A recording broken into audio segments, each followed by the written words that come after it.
நன்றி. கேப்டன் பிரபாகரன் திரைப்படத்தை 35 வருடங்களுக்கு ஏறக்குறைய பிறகு ரீரிலீஸ் செய்வதற்கான இந்த விழாவிற்கு வருகை தந்துள்ள நண்பர்கள் அனைவரையும் வருக வருக வருக என வரவேற்கின்றேன். உண்மையாகவே ஒரு சந்தோஷமான ஒரு பரவசமான நிலை தான் இருக்குது. கேப்டன் பிரபாகரன் படத்தை ரிலீஸ் பண்ணும்போது எங்களுக்கு என்ன ஒரு சந்தோஷம் இருந்ததோ அதே சந்தோஷம், அதே வரவேற்பு உங்கள் எல்லாரையும் பார்க்கும்போது மேடையில் இருக்கிற எல்லாரும் எங்களுடைய நட்புக்கும் விஜயகாந்த் சார் மேலே வச்சுருக்க அன்புக்கும் இந்த நிகழ்ச்சிக்கு வருகை தந்திருக்காங்க. அவர்கள் எல்லாரையும் வருக வருக என வரவேற்கின்றேன். அதுபோலவே இந்த நிகழ்ச்சிக்கு வருகை தந்துள்ள பத்திரிகையாளர்கள், ஊடகவியலாளர்கள் மற்றும் எங்களது நண்பர்கள், பல்வேறு திரைப்படத்துறையைச் சேர்ந்த பல்வேறு சங்கங்களைச் சேர்ந்த உறுப்பினர்கள், சம்மேளனத்தின் நிர்வாகிகள், சம்மேளனத்தின் இணைக்கப்பட்ட சங்கங்களின் நிர்வாகிகள், அதுபோன்றே நடப்பு தயாரிப்பு சங்கத்தின் நிர்வாகிகள், தயாரிப்பாளர்கள், விநியோகஸ்தர்கள், திரையரங்க உரிமையாளர்கள் அனைவரையும் வருக வருக என வரவேற்கிறோம். இந்த படம் ரிலீஸ் ஆகும்போது எங்களுக்கு என்ன ஒரு ஃபீலிங் இருந்ததோ அதுபோல் இந்த படம் இப்போ ரிலீஸ் ஆகும்போது கூட அதே படத்தை ரிலீஸ் பண்ண டிஸ்ட்ரிபியூட்டர்ஸ் 30 வருஷத்துக்கு பிறகு கூட நிறைய பேர் எனக்கு ஃபோன் பண்ணி எங்களுக்கு அந்த படத்தை யார் ரிலீஸ் பண்ணுறாங்க, நாங்களே ரிலீஸ் பண்ணுறோம் மறுபடியும் அப்படிங்கிற மாதிரி பல பேர் எங்களுக்கு ஃபோன் பண்ணி கேட்டாங்க. அதுபோல் திரையரங்கத்திலேருந்து சார் படம் ரிலீஸ் பண்ணும்போது நீங்கள் படத்தை ரிலீஸ் பண்ணோம், நீங்கள் வாங்கன்னு ஏறக்குறைய ஒரு 30-40 தேட்டர்லேருந்து எனக்கு ஃபோன் பண்ணாங்க, நீங்கள் படத்தை ரிலீஸ் பண்ணணும். அப்போது அந்த அளவுக்கு இந்த படத்தை மேலேயும் விஜயகாந்த் சார் மூலியம் தமிழகம் எங்கும் ஒரு அன்பு இருக்குங்கிறத நாங்கள் தெரிஞ்சுக்கிட்டோம். அதனால் விஜயகாந்த் சாரோட ரசிகர்களுக்கும் அதுபோன்ற விஜயகாந்த் சாரோட மகன் பிரபாகரன், என்னுடைய சகோதரன் விஜய பிரபாகரனுக்கும் என்னுடைய நன்றி. நீங்கள் வருகை தந்ததுக்கும் இங்கே எனக்கு ரொம்ப சந்தோஷம். என்னன்னா விஜய் பிரபாகரனும் அப்புவும் நான் படம் பண்ணும்போது சின்ன குழந்தைங்க 2 பேரும். இன்றைக்கி நான் படம் பண்ணும்போது தான் பிரபாகரன் பிறக்கிறார். நாங்கள் கிளைமேக்ஸ் ஷூட் எடுத்துகிட்டு இருக்கும்போது ஜனவரி 14 படத்தை ரிலீஸ் பண்ணணுன்னு பிளான் பண்ணி டே அண்ட் நைட் ஷூட் பண்ணிகிட்ருக்கோம். அங்கே டிசம்பர் 10 சாலக்குடியில் ஷூட்டிங் முடியுது. டிசம்பர் 12 மறுபடியும் ஒரு நாள் கேப் விட்டு சென்னையில் செட்டு போட்டு அதனுடைய அந்த கிளைமேக்ஸ் ஃபைட்டர் எடுத்துக்கிட்டு இருக்கோம். அப்போது விஜயகாந்த் சார் சொல்கிறாரு, செல்வமணி ஜனவரி 14 நம்ம படம் ரிலீஸு, டிசம்பர் 14 எனக்கு பையன் டேட் கொடுத்துருக்காங்கன்னு. ஆனால் நாங்கள் ஷூட்டிங் பண்ணிகிட்டு இருக்கும்போது டிசம்பர் 13 மிட் நைட் தகவல் வருது, அம்மாவுக்கு ரொம்ப பிரசவ ஸ்டார்ட் ஆகிடுச்சு 13 நைட்டு. நான் சொன்னேன், சார் என்ன பண்ணலான்னு. இல்லை அவங்க போய் அட்மிட் பண்ணிட்டோம், நான் அப்புறம் போய்க்கிறேன்னாரு. நைட்டு 2 மணிக்கு தகவல் சொன்னாங்க. ஆனால் அவர் 5 மணிக்கு ஷூட்டிங் முடிச்சுட்டு தான் போய் ஷூட்டிங் பையனை பார்த்துட்டு, பையன் நைட்டு தான் பிறந்தாங்க, 4 மணிக்கோ 4:30 மணிக்கோ நினைக்கிறேன். விடிய காலை போய் பார்த்துட்டு மறுபடியும் குளிச்சுட்டு மறுபடியும் 7 மணிக்கெலாம் ஷூட்டிங் வந்துட்டார். ஏன்னா படத்தை நாங்கள் ரிலீஸ் பண்ணுவோம், ஜனவரி 14 ரிலீஸ் பண்ணோம். அந்த அன்னைக்கு படம் ரிலீஸுக்கு பிறந்த பிரபாகரன் ரீரிலீஸுக்கு இந்த படத்தை சிறப்பு விருந்தினராக வந்திருக்காருங்கிறது ரொம்ப ரொம்ப சந்தோஷமான விஷயம். அது மாதிரி அபுவும் எங்களுக்கு ஒரு சின்ன குழந்தை தான். அவங்க அப்போவே சொல்லுவார் ராவுத்தர், அங்கிள் கூட போட, நீ அங்கிள் கூடவே இருக்கணும் அப்படின்னு சின்ன குழந்தைகிட்ட என் கூட அனுப்பிச்சிட்ருப்பார். ஆனால் அபு இன்றைக்கி இந்த படத்தோட ரீரிலீஸுக்கு தயாரிப்பாளராக இந்த மேடையில் உட்காந்துருக்காரு. அது மாதிரி பல்வேறு அம்மா கிருஷ்ணன் சிவா சார் அப்போ எங்கள் படத்தோட தயாரிப்பாளர். இன்னொரு படம் இப்போ அவங்க தையல்காரர் ஷூட்டிங் நடந்துகிட்ருக்குன்னு நினைக்கிறேன். பார்த்திபன் படம் என்ன சார்? பார்த்திபன் படம் தாலாட்டு பாடவா படத்தோட ஷூட்டிங் நடந்துகிட்ருக்கு. எங்கள் கேப்டன் படத்தோட ஷூட்டிங் நடந்துகிட்ருக்கு. 40 வருஷம் கழிச்சும் நாங்கள் நண்பர்களாக இந்த மேடையில் உட்காந்துருக்கோம். பல்வேறு ஏற்ற இறக்கங்களை பார்த்துருக்கோம். இந்த மேடையில் இருக்கிற எல்லாருமே என்னோட ஏதோ ஒரு வகையில் நட்பாகவும் இல்லை சகோதரத்துவம் பழகியிருக்காங்க. உங்கள் அனைவருக்கும் என்னுடைய நன்றியை தெரிவிச்சுக்கிறேன் சார். ரொம்ப நன்றி. ஏன்னா விழா கொஞ்சம் இந்த இன்றைக்கி ரொம்ப என்ன டிராஃபிக்னு தெரியல, எல்லாருமே உள்ளே வரதுக்கு கொஞ்சம் சிரமம் ஆயிடுச்சு. அதனால் கொஞ்சம் ஆரம்பிக்க லேட் ஆகிடுச்சு. அதனால் என்னுடைய உரையை சிறிதாக முடிச்சுக்கிறேன். நம்முடைய இந்த படத்தை பற்றி என்னுடைய நண்பர்கள் அதிகமாக பேசுவாங்க. ஏன்னா படம் நான் பேச வேண்டியதில்லை, படம் 30 வருஷம் கழிச்சும் பேசியிருக்கு. அந்த படத்தோட இயக்குனருங்கிற வகையில் எனக்கு எப்பவுமே சந்தோஷம்தான். அந்த சந்தோஷத்தோடு மற்றவர்களை பேச அழைக்கிறேன். நன்றி, வணக்கம். கேப்டன் பிரபாகரன், அதாவது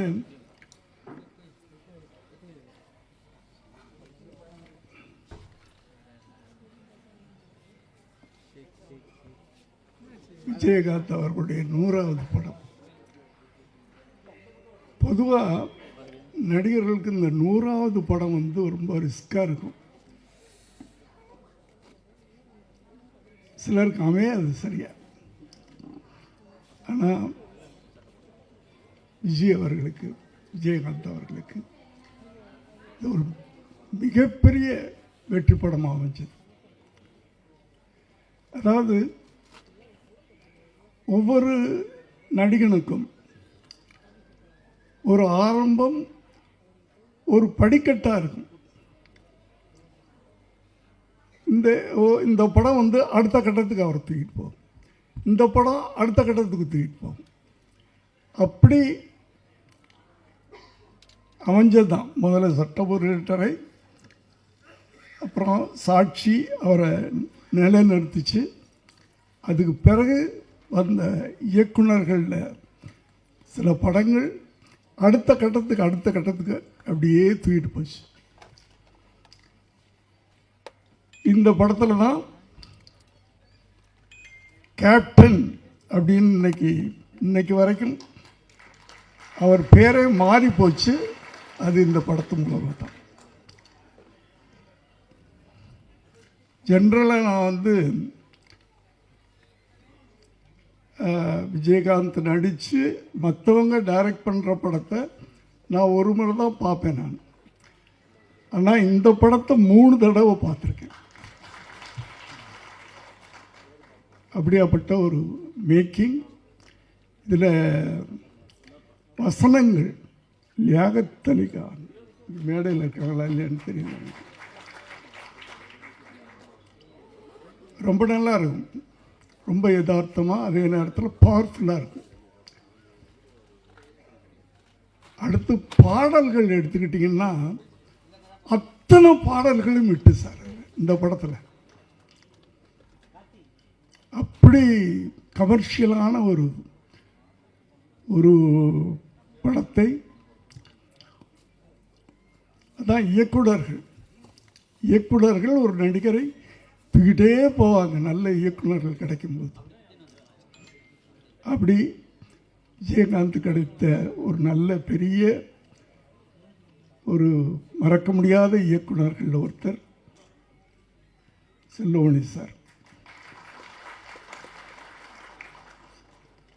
அந்த 87 அந்த 90 இந்த ஒரு 3-4 வருஷங்கள் ஒரு தமிழ் சினிமாவில் ஒரு ட்ரெண்டு. டிஎஃப்டி டைரக்டர்ஸ்லாம் உள்ளே வந்தாங்க, பயங்கரமான சக்ஸஸ்லாம் கொடுத்தாங்க. ஆனால் என்னென்னா தயாரிப்பாளர்கள்லாம் பயந்துட்டாங்க அவங்க வைக்கிற செலவுகளை எல்லாம் பார்த்துட்டு. ஆனால் டிஎஃப்டி படிச்சுட்டு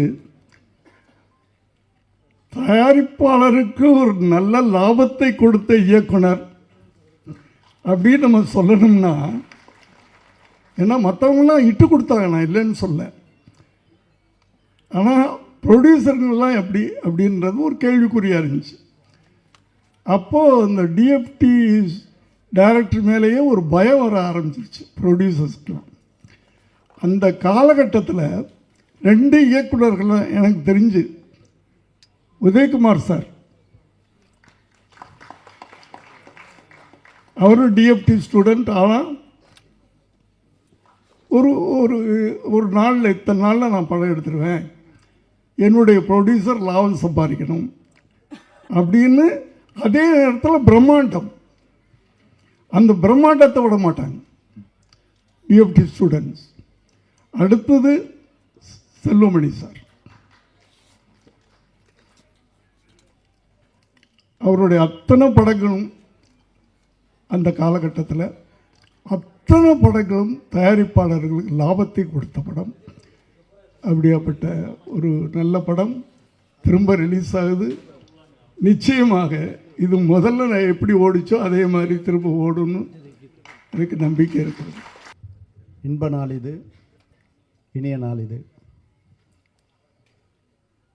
என் நகமாலும்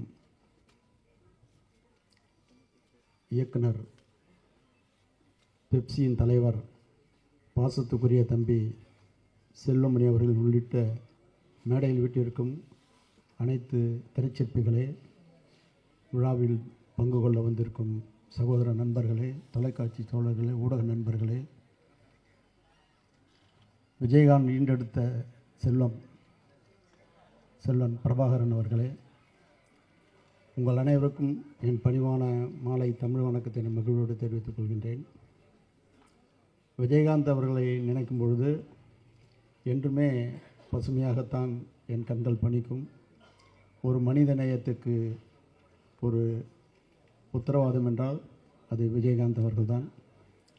அவரோடு நான் பயணித்தது கூலிக்காரன், நல்லவன், தெருப்பாடகன் என்னும் புதுப்பாடகன். என்னை கதை திரைக்கதை வசனகர்த்தா பாடலாசிரியர் ஆக்கினார் நல்லவனில்.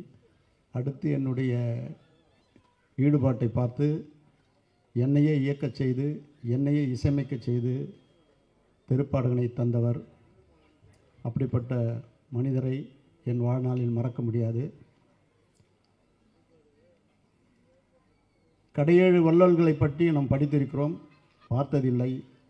நாம் கண்முன்னே வாழ்ந்தவர், வாழ்ந்து வள்ளலாக 8வது வள்ளலாக வாழ்ந்து காட்டியவர். 24 மணி நேரமும் ராஜாபாத தெருவில் அன்னமிட்டு கொண்டே இருப்பார்கள். அப்படி அன்னமிட்ட கை அவரது. அவருடைய காலம் திரையுலகின் பொற்காலம். செல்லுமணி அவர்களை நினைக்கும் பொழுது 2 படங்கள் தான், புலன் விசாரணையும் கேப்டன் பிரபாகரனும் ஒரு மைல்ஸ்டோன். வட இந்திய தயாரிப்பாளரெல்லாம் போட்டி போட்டு கொண்டு செல்வமணி அவர்களை படத்திற்காக இயக்குனருக்காக அட்வான்ஸோடு வந்து காத்திருந்த காலம் அந்த காலம். அந்த கற்காலம் பொற்காலமாக மாறியது. அப்படிப்பட்ட விஜயகாந்த் அவர்கள் இந்த படத்தில் கேப்டன் பிரபாகரன், ஆம், நான் தந்த அடைமொழி புரட்சி கலைஞர் கேப்டன் பிரபாகரன். இந்த புரட்சி கலைஞர் என்றது புரட்சி நடிகருடைய எம்ஜிஆருடைய புரட்சியையும் கலைஞருடைய பெயரையும் சேர்த்துதான் புரட்சி கலைஞர் என்று நான் கூலிக்காரனில் அழைத்தேன். மாபெரும் மிகப்பெரிய வசூலுக்கு சொந்தக்காரராகத்தான் அவர் விளங்கினார். திரையுலகில் எந்த ஒரு பிரச்சனை இருந்தாலும் முன்னணியில் வந்து நின்று அவர் பணியாற்றிய விதம் காலத்தால் மறக்க முடியாதது. நடிகர் சங்கத்தை மீட்டெடுத்து அதனுடைய கடனை அடைத்து அதற்கு ஒரு மிகப்பெரிய வழிகாட்டி அமைந்தார். அப்படிப்பட்டவருக்கு அவருக்கு திருமணம் நிச்சயிக்கப்பட்ட போது என்னிடம் சொன்னது கலைஞர் தலைமையில் நடத்த வேண்டும் என்றார். உடனே கலைஞரிடம் அழைத்து சென்று என்ன தேதி வேணும்னு கேட்குறாரு. 4 தேதி கொடுக்குறாரு கலைஞர்கிட்ட. நீ என்ன தேதி சொல்லு, நான் வரேன் அப்படின்னாரு. அந்த தேதி தான் நடந்தது. அப்படிப்பட்ட திருமண வைபவம் மதுரையில் அந்த மாதிரி ஒரு முத்தையா மன்றத்தில் அந்த மாதிரி எந்த காலத்திலும் நடக்காது, நடக்கவும் முடியாது. அப்படிப்பட்ட கடல் அலை போல மக்கள் வெள்ளத்தில் அவருடைய திருமணம் நடந்தது. அதை நினைக்கும் பொழுது எங்கள் கண்கள் பனிக்கிறது, நெஞ்சம் நெகிழ்கிறது. அவருடைய செல்வங்கள் அரசியலிலும் சரி சினிமாவிலும் சரி முன்னேற்ற பாதையில் செல்வார்கள் என்று சொல்லி வாய்ப்பு தெரிவித்து அமைகிறேன். இந்த ஆட்டமா பாட்டமா பாடு மட்டும் ஒரு ட்ரெய்லர் மாதிரி எடுத்திருந்தார். அதான் கேட்டேன், எவ்வளோ டான்ஸஸ்ப்பா அப்படின்னு. 60 டான்ஸர் 600 டான்ஸர் மாதிரி எடுத்திருக்கிறார். எப்படி நைட்டில் அந்த லைட்ஸோடு அவங்க புறப்பட்டு வர்றது, காவல்துறை அதிகாரிகளோட ஒரு ட்ரெய்லர், ஒரு பாட்டு போட்டால் அந்த படத்தை பார்க்கணும்னு சொல்கிற ஒரே ஒரு சூழலில் உருவாக்கிய ஒரு கலைச்சிற்பி தான் தம்பி செல்வமணி அவர்கள். வாழிய வாழிய வாழி என்று வாழ்த்தி விடைபெறுகிறேன். நன்றி, வணக்கம். எப்படி விஜயகாந்துக்கு ஒரு லியாகத் ஊருக்கு ஊர் போய் அவரை பற்றி பறைசாற்றி கூட்டம் போட்டு அவர் புகழச் சேர்த்தாரோ, அதுபோல் திரையுலகில் செல்வமணியினுடைய படம் அவருக்கு ஒரு கொடையாக விளங்கும் என்று சொல்லி விடைபெறுகிறேன். நன்றி, வணக்கம். அனைவருக்கும் வணக்கம். இது ஒரே ஒரு நம்ம பிள்ளை ஒரு விஷயம் தப்பாக சொல்லிடுச்சு. அது செல்லுமணி சாரோட நண்பர் இல்லை, அவரோட தம்பி நான். அனைவருக்கும் வணக்கம். ஒரு 4-5 பேர்லாம் தூங்கிட்டே எல்லாம் நல்லா இருக்கீங்களா? ஓகே. இப்போ கேப்டன் பிரபாகரன் அப்படின்னா அந்த கேப்டன் பிரபாகரனுக்கும் சிங்கம்புலிக்கும் என்ன இருக்குது? ஒன்றும் இல்லை. ஆனால் எங்கள் கேப்டனுக்கும் சிங்கமொழிக்கும் என்ன இருக்குது அப்படிங்கிறத ஒரு 3 இன்சிடென்ட் மட்டும் சொல்லிடுறேன். இந்த படம் ஆர்கே செல்வமணி சார் அது ராஜ் அந்த ஷோலே படத்துக்கு அப்புறம் மிகப்பெரிய படம். அதை நான் வந்து ஓசியில் பார்க்கணும்னு சொல்லி சேம்பரில் போய் உட்காந்து அடி வாங்கி வெளியே வந்தது. அதெல்லாம் எடுத்த கதை விட்டுருங்க. அவர் செல்வமணி சாரோட தம்பி ராஜா என்னோடய க்ளோஸ் ஃப்ரெண்டு. உங்கள் அண்ணன் என்ன செய்கிறாரு, எப்படி பேசுகிறாருன்னு பொழுதுனையும் கேட்டுக்கிட்டே இருப்பேன். சும்மா இருந்தேன் சொன்னேன்ட்டே இருப்பார். நான் வந்து உதவி இயக்குனராக இருக்கும் பொழுது, அதாவது என்னால் வந்து சினிமாவுக்கு வர்றதுக்கு முன்னாடி எனக்கு ஒரு லாஸு அப்படின்னா செல்வமணி அண்ணனால தான். என் வீட்டு பெட்ஷீட் காணா போச்சு.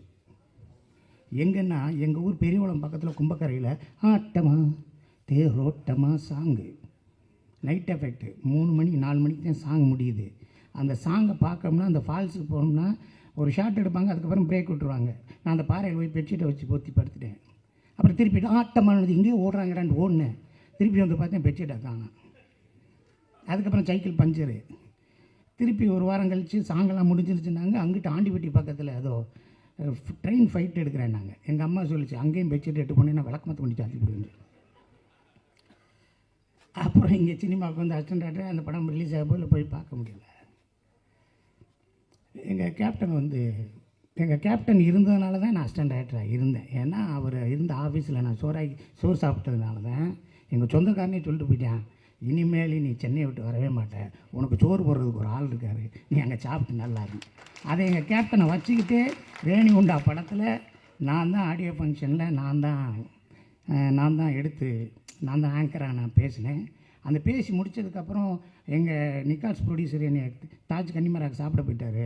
அப்போ எங்கள் கேப்டன் வந்து எங்கள் அண்ணன் சுதீஷ்கிட்ட சொல்லி அவன் சிங்கப்பள்ளி சாப்பிட்டானா எங்கே இருக்கானான்னு சொல்லி போய் பார்த்து என்னை கன்னிமராவில் வந்து சுதீஷ் சார் நீ சாப்பிட்டேன்னு சொன்னார் கேப்டனு. அது சொன்னேன், இல்லைண்ணே நான் சாப்பிட்டேன், நீங்கள் தானே இருக்கேன், நான் இந்த அமீர்லாம் சாப்பிட்டுருக்கோம் அப்படின்னு. இதுக்கு முன்னாடி என்னென்னா நான் சுந்தர்சி சார்கிட்ட அசிஸ்டன்ட் டைரக்டராக வேலை பார்க்கும்போது எங்கள் சுந்தர்சி சார் வந்து ஒரு வீடு இருந்துச்சு. அது கேப்டன் சாரோட வீட்டுக்கு எதிர்த்தாப்பில் ஒரு வீட்டில் குடியிருந்தார். அவங்க ஐவி சசியோட வீடு, சீமா அவங்களோட வீடு. அதில் 2வது மாடியில் இருந்தார். எய்த்த வீடு கேப்டன் சார் வீடு. நான் சாரை காலையில் பார்க்க 7:30 மணிக்கு போயிடுவேன். போயிட்டு அப்படியே பார்ப்பேன். பார்த்துட்டு இரவு 7:30 மணிக்கு மேலே மொட்டை மாடிக்கு போவேன். மொட்டை மாடிக்கு போயிட்டு எதுக்கு போவோம், நான் டி சங்கரனு கேமராமேனு எல்லோரும் போய் உட்காந்து அங்கே பேசிக்கிட்டு இருப்போம், ஏதோ சாப்பிட்டுக்கிட்டு இருப்போம். அப்போ அங்கிட்டு பார்த்தோம்னா அங்கேருந்து தூரமாக கேப்டன் நிற்பார். ஷூட்டிங்லேயும் அப்படிம்பா நான் போகணும்னே, வருஷம் பூரா ஷூட்டிங் போகிறது நீங்கள் ஒரே எழுத்தாண்ட அப்படிம்பார். சரி காலையில் பார்க்கலாம் தூங்கு அப்படின்ட்டு போயிடுவார். அப்புறம் ஒரு 4 நாள் கழித்து வர்றேன், விஜயகாந்த் சார் கிட்ட ஃபோட்டோ எடுக்கணும்னு சொல்லி பிரசாத்துலேருந்து ஒரு க்யூ, பிரசாத்துலேருந்து காவிரி ஸ்ட்ரீட்லேருந்து ஒரு க்யூ நிற்கிது வீட்டுக்கு முன்னாடி. நான் அசிஸ்டன்ட் டைரக்டர் வெளியே போய் ஒவ்வொருத்தரா பொண்ணு தள்ளி விடுறேன். அப்போ விட்டுக்கிட்டே இருக்கையில் அவர் வந்து பார்க்குறாரு லேசா, இது யாரியாவே சார் சுந்தர் சார்ட்ட வேலை பார்க்குறாரு அசிஸ்டன்ட் டைரக்டர்னு அவரோட உதவியாளர் சொல்கிறாங்க. அப்படியா, எந்த ஊர், மதுரை பக்கம் தேனி பெரியவளம். அப்படியா, எல்லாம் ஃபோட்டோ எடுத்துட்டாங்க, வா நீ ஃபோட்டோ எடுக்கலையான்னாரு. நான் உங்களை வச்சு படம் எடுக்கணும்னே. என்னது உங்களை வச்சு படம் எடுக்கணும், அது என்ன சொல்கிறா நீ மதுரை இருக்கிற அப்படி தான் போய் சொல்லி அப்படின்னு போயிட்டார். போனதுக்கப்புறம் அஜித்தை வச்சு படம் பண்ணுறோம், உளவுத்துறை ரிலீஸ் ஆகுது, எதாவது ஆகுது, விஜயகாந்த் சாரை வச்சு பண்ணணுமே எதடா பண்ணுறது என்னடா பண்ணுறோம். அடுத்துக்கடுத்து சூர்யா வச்சு ஒரு படம் பண்ணலாம்ட்டு இருக்கோம். அதில் ஒரு நாள் கெஸ்ட் ரோல் பண்ணணும். விஜயகாந்த் சாரை வச்சு யார் கெஸ்ட் ரோல் பண்ணுறது, ஒரு நாள் யார் கெஸ்ட் ரோல் பண்ணி யாரோ பேசுகிறாங்க. நான் இடையில கலைப்புலி தானு சார் இருக்கார், பாலா சார் இருக்கார், விஜயகாந்த் சார் இல்லை ஒரு நாள் எப்படி வருவார், அவர் எப்படி வருவார், அதெல்லாம் வரமாட்டார், பேசி பார்க்கலாம் சார். அப்புறம் பாலா சார் பேசினார், தானு சார் பேசினார், என்னை அனுப்பிச்சிட்டாங்க. நான் நேராக போகிறேன், அவர் வீட்டுக்கு போகிறேன். போனோன்னே என்னை பார்த்தேன்னு வட ஒரு 10 நிமிஷம் கழிச்சு வா, என்னை ஒரு நாள் நடிக்க சொல்லி ஒரு டைரக்டர் வந்து கதை சொல்ல வரேன், அவள் போகட்டும் நீ வெளியே கொஞ்சம் நான் பேசுகிறேன். இல்லைடா ஒரு நாள் நடிக்க சொல்கிறாரு ராஜான்னு பாலெல்லாம் பேசினாரா, நீ 10 நிமிஷம் இரு நான் பேசுகிறேங்கிற இல்லைன்னாரு. இல்லை அதுதான் நானுன்னேன். இது நீயா, இல்லைடா நீ இப்படி சொல்கிற, நான் தான் சொன்னேன் உங்களை வச்சு படம் எடுக்கணும்னு. நான் அடிக்க மாட்டேன்டா ஒரு நாள், நான் எப்படி இல்லை நீ அடித்தேன்னா நான் அத்தனை பேர்த்து அடிக்கணும், அதெல்லாம் அடிக்கணும் அவ்வளோ நீ அடிக்கலை நான் எப்படி படம் ஒன்றுப்பா சூர்யா நானுமா அப்படியா சூர்யா நடிக்குதா வரேன்டா போடான்ட்டு. ஒரு 10 நாள் கழிச்சு டேட்டு கொடுக்குறாரு. ஃபிலிம் இன்ஸ்டியூட்டுக்கு போகிறேன். அவர் நடிச்சுக்கிட்டு இருக்காரு. சார் என்கிட்ட நான் மேனேஜர் போயிட்டா நான் வந்துட்டேன், போய் சொல்லுங்கள் டேரக்டர் நான் வந்துட்டோம், கேமராமேன் ரத்ன வெள்ளம் வந்துட்டோம், உள்ளே போங்கன்னு. உள்ளே போனேன் சார் யூனிட்டே வந்திருக்குன்னு அவனை பூனை பிடி. உன்னை யார் யூனிட்டை கூப்பிட்டு வர சொன்னது? அண்ணே படம் எடுக்க முடியலண்ணே, நீங்கள் சூர்யாலாம் மீட் பண்ணுற சீன் எடுக்க முடியல. இங்கே கேமரா இருக்குது, இங்கே ஜூனியர் ஆர்டிஸ்ட் இருக்குது, இங்கே டைரக்டர் இருக்காரு, நான் இருக்கேன். நீங்கள் எதுக்கு மேற்கொண்டு செலவழிச்சிக்கிட்டு இருக்கீங்க? நீ ரத்னவேலு சூர்யா அது 3 பேர் மட்டும் வாங்க, 3 பேர் தான் வரணும். மேனேஜரை கூட கூட்டு வா அப்படிங்கிறாரு. அவர் ஷூட்டிங்கை 3 மணி நேரம் நிப்பாட்டிட்டு அவர் ஷூட்டிங்கில் என்ன வேணும், நான் எங்கே நிற்கிறேன் சூர்யா சார் நான் ஒரு மாலையை போடுறேன். எதுக்கு சூர்யா மாலை செலவுலாம் அப்படிங்கிறார். 3 மணி நேரம், 1 மணி நேரம் கேப்டன் ஷூட்டிங் எவ்வளோ செலவாகும் பாருங்க. அவ்வளவு நல்ல மனுஷன். டப்பிங் கூப்பிட்டு போகிறேன், அப்பயும் ஒரு பொக்கே கொடுக்குறேன். இல்லை இந்த வர்றது டிரைவர் இவருக்கு 500 ரூபா கொடுறா, இதுக்குடா ஏன்டா அப்படி பண்ணுற? இவ்வளவு நடந்துருச்சுங்க. தம்பி விஜய் பிரபாகரோட தம்பி சின்னவர் செம்ம பாண்டியன், அவர் படம் மலேசியாவில் படம். அந்த படத்துக்கு நான் போய் நடிக்கணும்னு சொன்னாங்க. ஏதோ பேச்சுவார்த்தை, யாரோ ஏதோ பொருளை கிளப்பிட்டு ஏதோ போயிடுச்சு. கேப்டன் போயிடுச்சு. என்ன சிங்கிப்புலி காசு கேட்டான் அப்படிங்கிற மாதிரி போயிடுச்சு. அண்ணே இல்லைன்னேங்கிற பிறகு நான் தகவல் சொல்லிட்டேன், நீ மலேசியாவுக்கு வாடான்ட்டார். நானும் போயிட்டேன். போய் ஒரு ஹில்டனோ மேரியடு ஒரு பெரிய ஸ்டார் ஹோட்டலில் இருந்துச்சு. 4 மணிக்கு மேக்கப் போட்டேன். 4 மணிக்கு மேக்கப் பண்ண போனார். அப்போ என்னை வந்து இன்னும் கொஞ்சம் இப்போ பாருங்கள் முடி இதுக்கு மேலே ஒன்றும் இல்லை, இன்னும் கொஞ்சம் நல்லா முடி வெட்டி மண்டையில் உள்ட்டாவெல்லாம் வச்சு ஒரு டாட்டு உள்ளாங்க வெட்டி அப்படியே போயிட்டாங்க. காலையில் பஃபேல போய் சாப்பிடுங்கன்றார். நான் அப்படியே கீழே இறங்குறேன். கேப்டன் அங்கே முன்னாடி உட்காந்து ஏதோ ஓட்ஸ் ஏதோ சாப்பிட்டுட்டு இருக்காரு. சரி இப்போ எதுக்கு வேற பேசணும், அப்புறம் பேசிக்கலாம்னு மலேசியாவில். அப்படியே நான் ஓரமாக போகிறேன். என்னை அப்படியே பார்க்குறாரு. பார்த்துட்டு மேக்கப் பண்ண கூப்பிடியா. மேக்கப் பண்ண வந்தார். இந்த ஒருத்தன் போகிறேன் பாரியா டவுசரை போட்டு தோடு கிடலாம் மாட்டி, அவனை மாதிரியே சிங்கப்பிள்ளைக்கு மேக்கப் போடியான்னார். அவர் மேக்கப் மேன் பார்த்துட்டு சார் அவர் தான் சார் சிங்கப்பிள்ளை. ஆமையா நான் அவனை கூப்பியாங்க எவ்வளோ அவனோட நானும் இப்படி தட்டுக்கிட்டெல்லாம் எடுத்துருவேன். என்னடா காலையில் 4 வெண்ணி முட்டையா அப்படின்னாரு. அவனை அப்படின்னு ஏன் என்னை பார்க்காம அங்கிட்டு போகிறேன்? இல்லை நான் உங்களுக்கு தொந்தரவு. வாடா இவங்க இன்னமும் படம் எடுத்துக்கிட்டு இருக்காங்க, அதை பற்றி நம்ம தனியாக டிஸ்கஸ் பண்ணோம்னாரு. 4 நாள் தாங்க ஷூட்டிங்கு, 16 நாள் கூட இருந்தேன். என் கூடயே இருப்பார். அப்படி நடந்து போகும்போது என் தோள்பட்டிலே கை வச்சுருப்பார். ஏன்டா சிங்க அப்படின்னு பேர் வச்சாங்க, நீ ஏன்டா அண்ணனுக்கு இன்னும் கதை ஒன்றும் இல்லை, நீ என்னடா செய்கிற, சரி இந்த சீனை எப்படா எடுக்கலாம். ஆனால் நீங்கள் அந்த ரைஸ் மில்லிஸ்மில் நான் பழைய கதையை கேட்பேன், உன்னை கொன்றுவேன், என்னை பேச வச்சுக்கிட்டே இருக்காது, பேசாமல் இருப்பார். ஆனால் என் கூடவே இருப்பார். அந்த ஒரு நல்ல மனிதர், மிகப்பெரிய மனிதர். நான் பேசிக்கிட்டே இருந்தால் 10 புத்தகம் எழுதுவேன் எங்கள் அண்ணனை பற்றி. எங்கள் அண்ணன் கேப்டன் பெறுவார். கேப்டன் பேர் கொடுத்த எங்கள் அண்ணன் செல்வமணியன் எனக்கு வாழ்த்துக்களை சொல்லிக்கிறேன். இந்த விழாவுக்கு வந்திருக்கும் கேப்டன் மற்றும் செல்வமணி சார் அவர்களின் ரசிகர்களுக்கும் மேடையில் அமர்ந்திருக்கும் விஜய் பிரபாகரன் அவர்களுக்கும் செல்வமணி சார் அவர்களுக்கும் மன்சூர் சார் அவர்களுக்கும் மற்றும் நமது நண்பர்கள் அத்தனை பேருக்கும் வருக என்று வரவேற்கிறேன். நான் இந்த படத்தோட ட்ரெய்லர் பார்த்து கொஞ்சம் அதிர்ச்சி அடைஞ்சிட்டேன். இது புஷ்பா ட்ரெய்லர் மாதிரி கிட்டத்தட்ட இருந்தது. ஒரு ஒரு 35 வருடங்களுக்கு அப்புறம் வந்து ஒரு ட்ரெய்லர் வந்து எவ்வளோ ஒரு பர்ஃபெக்டாக இருக்குது அப்படிங்கிறதுக்கு இந்த படம் ஒரு காரணம். நம்ம நிறைய படம் பண்ணலாம், வெற்றி அடையலாம், பட் காலம் கடந்து அந்த படம் நம்மளுடைய நிற்கணும். 35 இயர்ஸ் கழித்து இந்த படம் ரிலீஸ் ஆகுதுன்னா அதுக்கு ஒரு மிகப்பெரிய எதிர்பார்ப்பு இருக்குது. இந்த எதிர்பார்ப்பு தான் அந்த படத்தோட வெற்றி. செல்வமணி சார் நிறைய படங்கள் பண்ணியிருந்தால் கூட இந்த படம் அவருடைய கேரியரில் பெஸ்ட் மூவியாக இருக்குது. ஸோ கேப்டனுக்கும் அதுதான். கேப்டனும் நிறைய படங்கள் பண்ணியிருந்தால் கூட இது ஒரு காலம் கடந்து நிற்கக்கூடிய படங்களில் நிறைய படம் இருந்தாலும் இந்த படமும் ஒரு முதன்மையான படமாக இருக்கும். ஸோ அப்படி தான் ஒரு படம் அப்படிங்கிறது காலம் கடந்து ஒரு 30 வருஷம் 35 வருஷம் கழிச்சியும் பார்க்கும்போது அது புது படமாக இருக்கணும் அப்படிங்கிற மாதிரி ஒரு படைப்பை கொடுத்தோம்னா அதுதான் ஒரு படைப்பாளியோட மிக முக்கியமான ஒரு விஷயமா இருக்கும் நான் நினைக்கிறேன். கேப்டனை வச்சு நான் படம் பண்ணலைன்னா கூட கேப்டனோட படங்களில் நான் உதவி இயக்குனராக நான் ஒர்க் பண்ணியிருக்கேன். எல்லோரும் சொன்ன மாதிரியே அந்த உதவி இயக்குனர் இருக்கும்போது காலையில் கிளம்பி போகலாம், நேராக போய் ராவுத்தர் ஃபிலிம்ஸில் சாப்பிட்டுட்டு வந்துடலாம். அது யார் படம் முடிஞ்சு 2 வருஷம் போயிட்டே இருப்போம், யாரும் அதை பற்றி கேட்க மாட்டாங்க, யாரா நீ அப்படிம்பாங்க. பார்த்தோன்னே ஓ ஓகே அதுக்கப்புறம் 2வது படம் 3வது படம் நடந்துகிட்டு இருக்கும். பட் அவங்க கேட்க மாட்டாங்க, இந்த பையனை தெரிஞ்சிருக்கும் நம்ம அவங்க அப்படின்னு சொல்லிட்டு விட்டுருவாங்க. அந்த மாதிரி வரவங்க போகிறவங்க அத்தனை பேருக்குமே ஒரு சாப்பாடு போட்ட ஒரு கம்பெனி அப்படின்னா வந்து ராவுத்தர் ஃபிலிம்ஸ் தான். ஸோ அந்த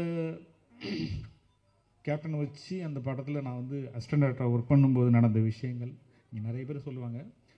சினிமாவில் ஹீரோவாக இருக்கிறது பெரிய விஷயம் கிடையாது, ரியல் லைஃப்லேயும் ஹீரோவாக இருக்கிறது தான் பெரிய விஷயம் அப்படிங்கிறது.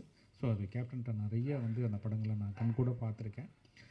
அவர் இல்லை என்றாலும் கூட அவருடைய நினைவு நம்மக்கிட்ட அப்படியே வாழ்ந்துக்கிட்டு தான் இருக்கும். செல்வமணி சார் வந்து நான் பல தடவை சொல்லியிருக்கேன் செல்வமணி சார்கிட்ட, சார் நீங்கள் வந்து இருக்க வேண்டிய இடம் வந்து இது இல்லை, இதை விட வந்து உயர்வாக நீங்கள் போகணும். ஏன்னா வந்து அவர்கிட்ட இன்றைக்கும் வந்து உட்காந்தா என்னோடய படத்தை பார்த்து என்ன குறைநிலைகள் அப்படிங்கிறத வந்து ரொம்ப தெளிவாக பர்ஃபெக்டாக, அது வந்து மனசில் ஒன்று வச்சுட்டு படம் ஹிட் ஆனாலும் பர்ஃபெக்டாக சொல்லுவார். படம் தோற்று போச்சா, இது உன் படத்தில் தப்புடா, இதெல்லாம் கரெக்டாக பண்ணியிருந்தீங்கன்னா இந்த படம் உனக்கு வந்து இன்னும் நல்லா வந்திருக்குண்டா அப்படிங்கிறது சொல்கிறதில்ல. ஒரு சகோதரனை போல் மிக அன்பாக ரொம்ப அழகாக அதை ஜட்ஜ்மெண்ட்டுங்கிறது வந்து அவருக்கு இன்னமும் வந்து சிறப்பாக இருக்கும். நான் திரும்பவும் சொல்லிகிட்டே இருப்பேன் செல்வமணி சார்கிட்ட, செல்வமணி சார் வாங்க ஒரு நல்ல படம் பண்ணுங்க அப்படின்னு சொல்லிட்டு தான் இருக்கிறேன். இன்றைக்கும் வந்து தானு சார் அன்றைக்கி ஒரு ஸ்டேஜில் கூட சொன்னாங்க, எப்போ ஒரு செல்வமணின்னு சொல்லி கேட்டாங்க. ஸோ முதல்ல நான் சொல்கிறேன், நான் இப்போ டைரக்டர்ஸ் யூனியன் தலைவர் கூட சொன்னார் இன்றைக்கி, நீ முதல்ல போங்க அப்படின்னு சொல்லிட்டு. அந்த மாதிரி செல்வமணி சாரோட அடுத்த படைப்பை பார்க்கறதுக்கு நாங்கள் எல்லாருமே ரொம்ப ஆர்வமாக இருக்கோம். கூடிய சீக்கிரம் செல்வமணி சார் வந்து இயக்குனராக திரும்பவும் அவதாரம் எடுக்கணும்னு வேண்டிக்கிறேன். நன்றி, வணக்கம். அனைவருக்கும் வணக்கம். கேப்டன் பிரபாகர் இந்த படம் பார்த்தீங்கன்னா உண்மையிலேயே ஒரு தமிழ் சினிமாவில் எவர்கிரீன் படம். இன்றைக்கும் ஒரு அசைக்க முடியாத ஒரு டைட்டில். இந்த இந்த இந்த இந்த க்ரூ இருக்காங்கன்னா அது மிகையாகாது. அன்றைக்கி கேப்டனும் சரி, பப்பானா லைக் ராவுத்தர் சாரை வந்து நான் சின்ன வயசுலேருந்து பப்பா அப்படின்னு கூப்பிடுவேன். அது ஏன்னு எனக்கும் தெரியாது, அது பப்பான்னு தான் அவரை நான் கூப்பிடுவேன். அது பாப்பான்றது வந்து சின்ன வயசில் பப்பாவாக மாறிடுச்சு எனக்கு தெரியல, அதனால் அதை அப்பான்னு தான் அவரை நான் கூப்பிடுவேன். ஸோ கேப்டனும்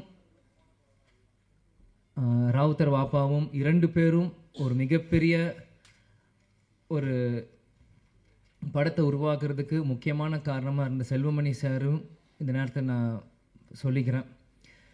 இந்த கேப்டன் பிரபாகரன் நீங்கள் பார்த்தீங்கன்னா இது கேப்டனோட 100வது படம். ஆனால் கேப்டன் மறைந்து ரீரிலீஸ் ஆகி இது கேப்டனோட முதல் படமாக நம்ம எல்லாருமே அதை கொண்டாடணும்.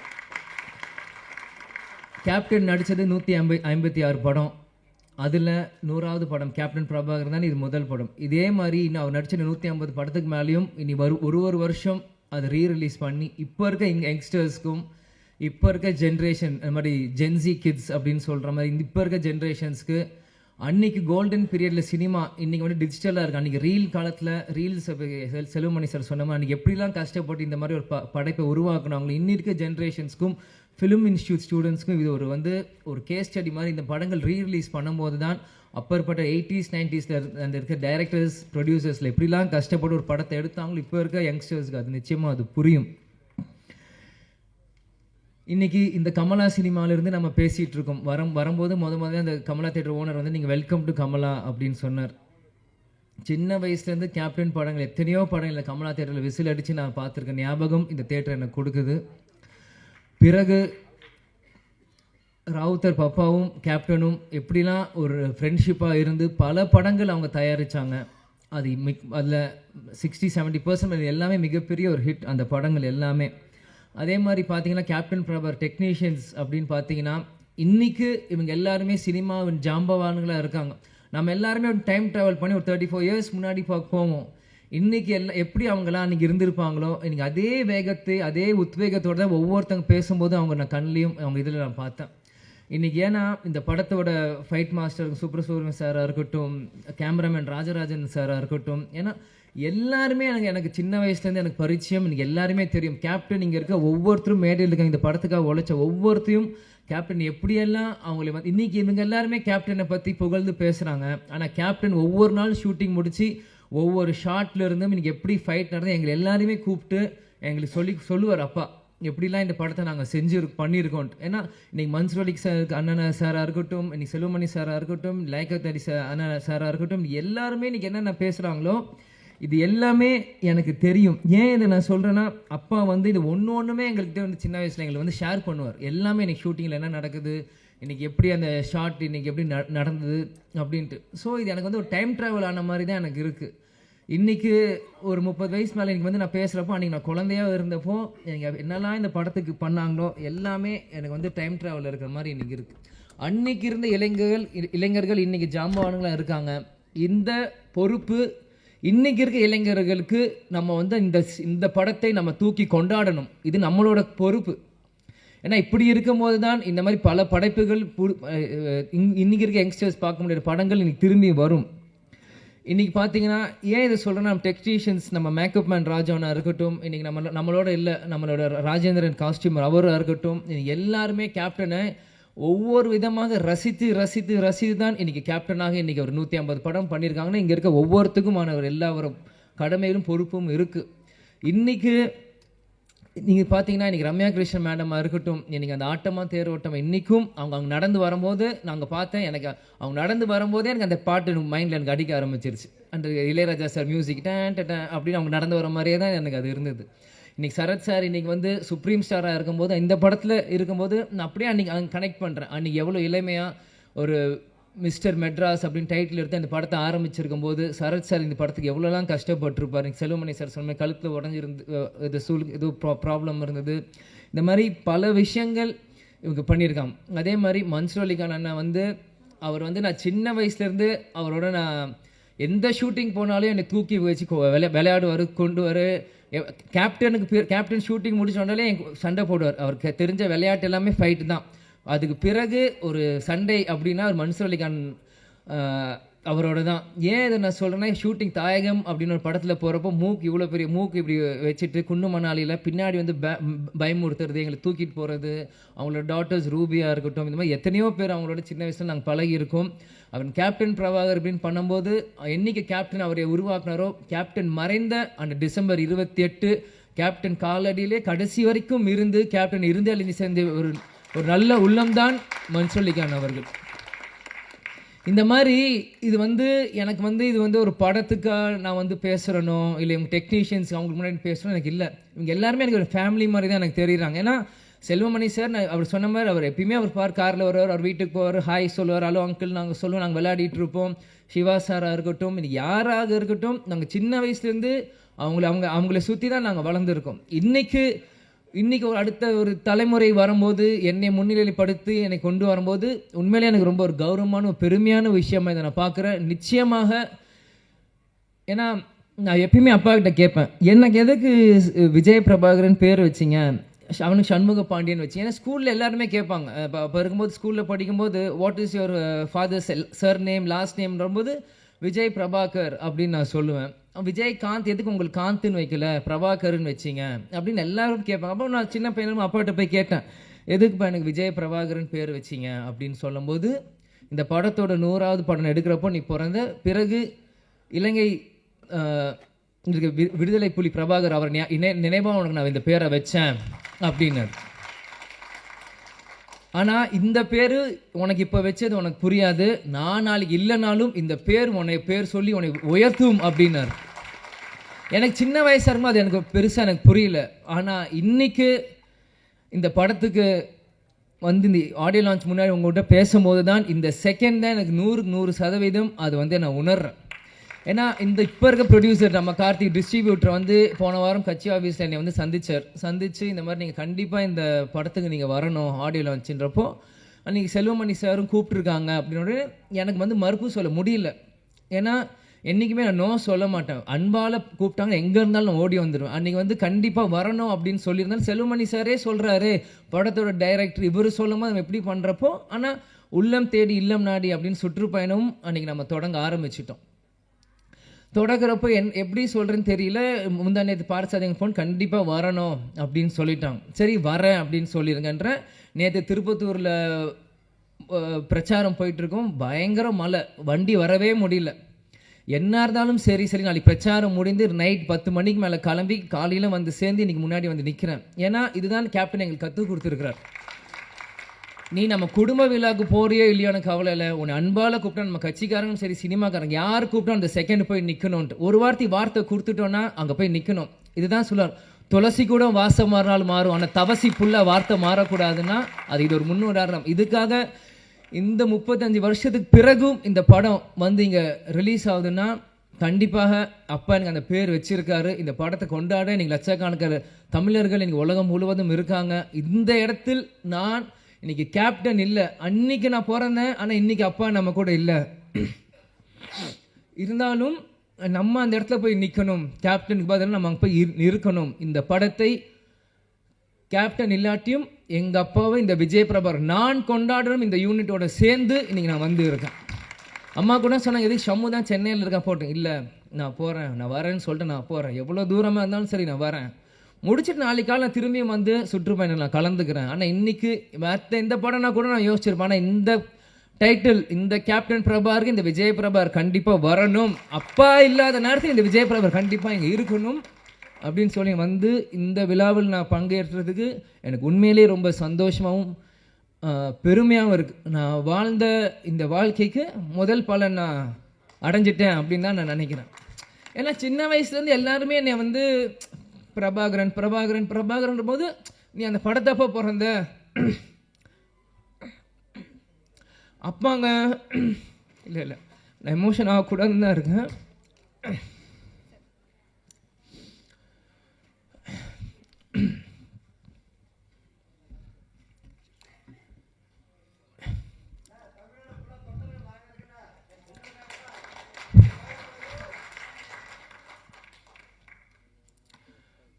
கேப்டன் எங்கேயும் போல நம்மளோட தான் இருக்கார். இவங்க இவ்வளோ நேரம் நம்ம எல்லாரும் பேசினாங்களே, இதுதான் கேப்டன். கேப்டன் எல்லார் உள்ளத்துலேயும் இருக்கார்.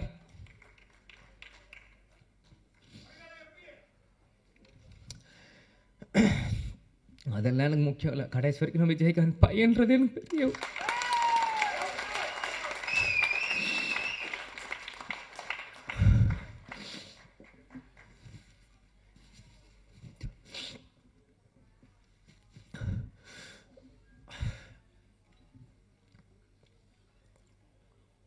ஏன்னா சிங்கம்புலி என்ன சொன்ன மாதிரி தான் தமிழ்நாடு ஒரு நல்ல தலைவரை இழந்தது.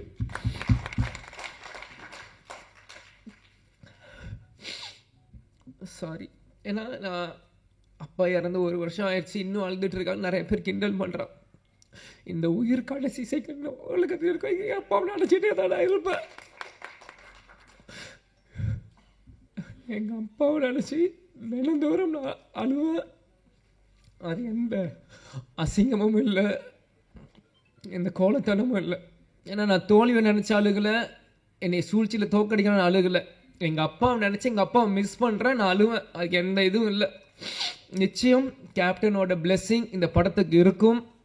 அங்கே இருக்க ஒவ்வொரு ஃபோட்டோவும் என்னோடய ஸ்கூல் புக்கில் நான் படிக்கும்போது எங்கள் அப்பாவோட ஃபோட்டோ ஒவ்வொருத்தையும் எங்களோட ஒரு நோட்லேயும் எங்கள் அப்பாவோட ஸ்டிக்கர், இந்த படங்கள் நான் வரும்போது இது எல்லாமே நான் பார்த்தேன். கேப்டன் அந்த ட்ரெயின் ஃபைட்டில் அந்த குதிரையில் வந்து அந்த ரெட் கோட்டில் போட்டு சண்டை போடுறதா இருக்கட்டும், குதிரையில் வரதா இருக்கட்டும், ஒன்றும் என்னோட எல்லா 150 படங்கள் நீங்கள் இன்னைக்கு கூட நீங்கள் எந்த படம் ஒரு செகண்ட் இந்த ஒரு சின்ன சீன் காமிச்சிங்கன்னா கூட இது கேப்டனோட எந்த படம் நான் சொல்ல முடியும். ஏன்னா சின்ன வயசுலேருந்து எங்கள் அப்பாவை ரசித்து ரசித்து ரசித்து ரசித்து எனக்குள்ளே ஏற்றிக்கிட்டு இந்த இடத்துல நம்ம நிற்கிறேன்னா கேப்டன் எங்கேயும் இல்லை, நம்ம கூட தான் இருக்கார்.